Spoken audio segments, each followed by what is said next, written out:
Eliošis. Ir vėlgi. Tai trūksta to perdavimo, tikslumo perdavimui, kurį atliko Tadas Eliošis, o čia jau daug erdvės turi ekranas. Tiek erdvės palikti šiai komandai nevalia. Elementariausias derinukas su Andrius Velička, vienas prieš vartininką ir ekranas priekyje. 35 rungtynių minutė, Andrius Velička išveda savo komandą į priekį dabar. Na, tiesiog didelis akmuo į Sūduvos komandos.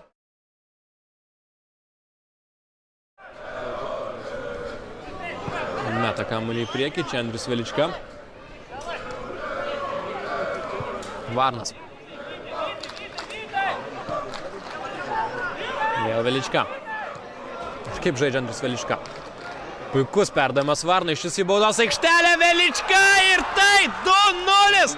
Štai taip ekranas parodo, kaip reikia žaisti futbolą. Andrius Velička vėl viską pradėjo pats, įmetė kamuolį Varnai iš karto. Apgavo kiekvieno futbolininko ant to, kurį tik laikė dievu, po vienos dienos, po vienos nesėkmingos atakos, jį laiko visiškų nevykėlių. Man tiesiog gaila ir tokių žmonių ir manau, kad reikia būti kantriems. Lukšys. Borovskis. Krašte. Lukšys. Baudos aikštelėje. Čia Kvedukas ir įvartis. Koks gražus smūgis ir Karolis Kvedukas grąžina intrigą. 83 minutė. Dabar jau galime pagirti Povilą Lukšį. Elijus Zubas prie kamuolio.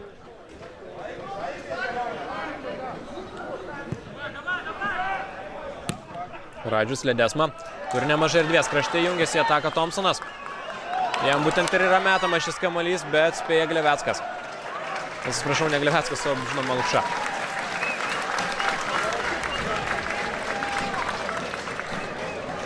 Ledesma. Kampinių daug. Laiko nedaug. 2,5 minutės iki pagrindinio laiko pabaigos.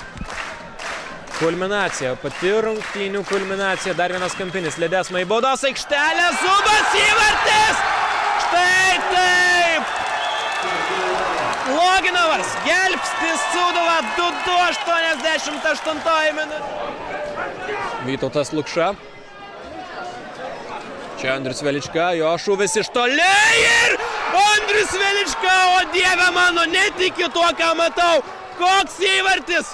Andrius Velička, tiesiog neįtikėtina. Bravo Andriui! Koks įvartis! Na, tai vienos įspūdingiausių rungtynių, kurias esu matęs per paskutinius keletą metų. Koks smūgis, koks įvartis! Užjaučiu Marijampolės Sūduvą. Ši komanda pralaimėti nenusipelnė, tačiau Andrius Velička nenusipelnė prarasti taškų. Gražu, gražu.